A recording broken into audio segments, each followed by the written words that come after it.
Okay, thank you for coming today. I'm here to tell you about the research I conducted for my master's class. It's about the effects of positive reinforcement in the classroom.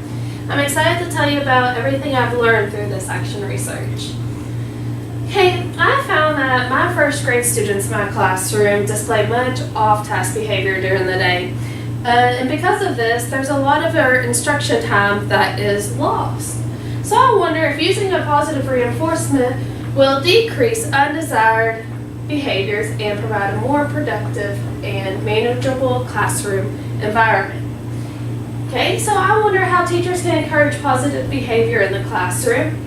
By doing this, I collected and analyzed multiple data sources from first grade students in my PLC group, that's what you guys, to determine gains in students' positive behavior. The purpose of my action research is to investigate the effectiveness of positive reinforcements rather than negative reinforcements such as staring down, taking chips away, taking recess away in the classroom. The investigation included the research of positive reinforcements to get the desired student behavior and decrease negative behavior. So by giving rewards, verbal praises, will we reduce the negative behavior? Looking at the action research, I researched some literature on positive reinforcements in the classroom, and here are a few examples that I found that relate to my article. Positive reinforcement and praise shows a child that their actions are valued and meaningful. It keeps them from becoming solely dependent on immediate gratification. And another one I found that was very interesting is verbal rewards are delivered immediately after the target behavior, thereby increasing the likelihood that the behavior will be repeated. Tangible rewards are often delivered days or weeks after treatment, virtually ensuring a decrease in the occurrence of the targeted behavior.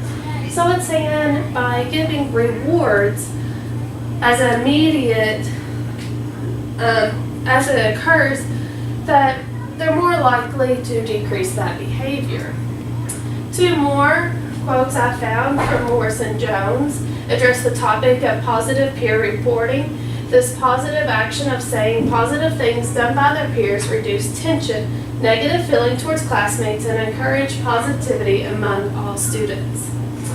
And external motivators like treasure boxes, point systems, and other behavior tracking programs can be used.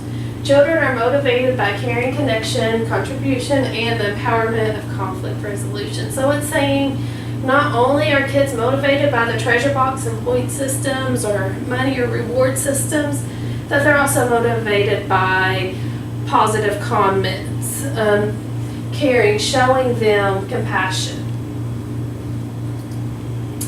So my research questions is, how does the implementation of positive reinforcement in the classroom impact student behavior in the first grade classroom? And my second question I hypothesize is, how does the implementation of positive reinforcement in the classroom impact student achievement in the first grade classroom? So because their behavior is changing, does it also change their achievement level? My justification of the research method is designed to find the best practices for increasing positive student behavior, determine if a verbal or tangible reward reinforces positive behavior, determine if increased student behavior increases student achievement. So I want to find out all these questions. So to begin, myself and my co-teacher, we decided to take our classes into an experimental group. First is Class A. They're my experimental group. There's 18 first graders, 10 boys, 8 girls in the class. In Class B, they're my control group. They're the group that will not receive any awards or praises. And there they also have 18 first graders, 12 boys, 6 girls. Both teachers are female. Class A teacher has 4 years teaching experience, while Class B does have 9 years teaching experience. Both teachers are members of the same PLC team. Our PLC team is just made up of myself, my co-teacher, and our principal. Okay, our procedure. Step 1. Students were given consent forms for their parents to review, sign, and return. This was done on the Friday before we began the intervention. Step 2. Students in Class A and B were given a math pre-test the Friday before intervention began. This also lets us know where our students start to see if there's any differences in that. Step 3, on Monday morning, Class A and Class B began the 10-day math unit on coins and counting coins. Okay, while Class A receives tangible rewards for 10 days as well, the following practices are administered. The receiving praise, peer praise, positive reinforcements, direct reinforcement of behavior, while Class B receives no tangible rewards or verbal praises for the 10 days of this experiment. After the 10 days, Monday morning, Class A and Class B are given the same test. This is their post-test with an addition to a survey. Then our testing data will be analyzed and recorded. So our survey sampling, the pre and post test consists of 10 questions about the coins. Pertaining to identifying, can they identify the coins, how much, and can they count the coins? Then the survey at the end consists of students coloring a smiley face, a smiley or a frown face, depending on the response to the question. Some of the questions were, do you feel you did your best? Smiley face for yes, frown face for no.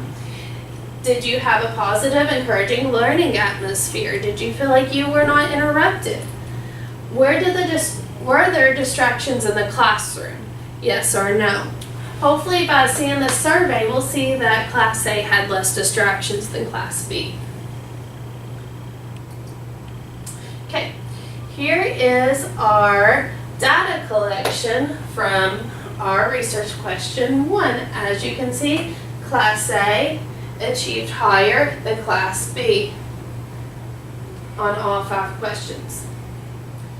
Class A also had more smileys than Class B. For question 2, did the students perform better on their post-test compared to Class B? If you look up here, the yellow and blue are the pre-test for Class A and B. As you can tell, they are barely on the screen because they really didn't know a whole lot about coins before we started, and that's okay, that's why we have the lesson. And the purple is Class A's post-test. As you can see, we have many 100%, some 90%, but overall, we know everyone passed. Class B, on the other hand, they were very close. They had a few hundreds, and some 80s and a couple 90s. We had one that was a 75. So their grades weren't as good. They weren't bad. They weren't horrible, but they didn't score as high on the test. And we like to say it's because of all those distractions that was given and no positive reinforcements. So here's our results. Students on task behaviors increased by nearly 30% in Class A. And their disruptive behaviors decreased by approximately 20%. Students in Class A performed 25% better on the post-test than Class B. That was shown in the graph. These results show that students' behaviors can improve with the use of effective behavior management plans that appropriately use positive reinforcement. The students' on-task behavior increased, which caused an improvement in the teacher's instruction and student achievement. Okay, so what do we do now? We've done this action research, we've done it in our classroom for 10 days, we've talked about the data, and now where do we go from here? So I say we continue collaborating in our PLCs as we are doing. This allows us to learn from each other and implement the best instruction practices and strategies for the students. It helps us bounce ideas off of each other back and forth and to help each student. let's discuss the reward system that we'll be implementing into the classroom. We done figured out it works. Now, which one do we want to do? Do we want to use a money reward system? Do we want to use a token system? Do we want to use a star up system? How are we going to do the rewards in our classroom? What works the best? Okay, we're going to continue implementing positive reinforcement to get the desired student behavior. So we're going to continue with the positive praise and back down on the negative. You, like I always say, you praise the behavior that you want to see in the student. Acknowledge that behavior. Don't acknowledge the one you do not. So in conclusion, I really enjoyed conducting this action research study. It had such a positive benefit on me and my teaching here in the classroom, and I think the students really enjoyed it as well. I would like to inform other grade levels about the results of this study and have them conduct a similar study with their own grade level. So I wonder, would the same action research work in the intermediate classes? Will it work for 3rd, 4th, 5th, and in our building, the 6th grade? Okay. Also, I've learned that the importance of asking questions and researching related literature. I found it is important to review the literature, then apply it to the classroom to find solutions that enhance student learning. Here are my references from my literature review. All right, thank you.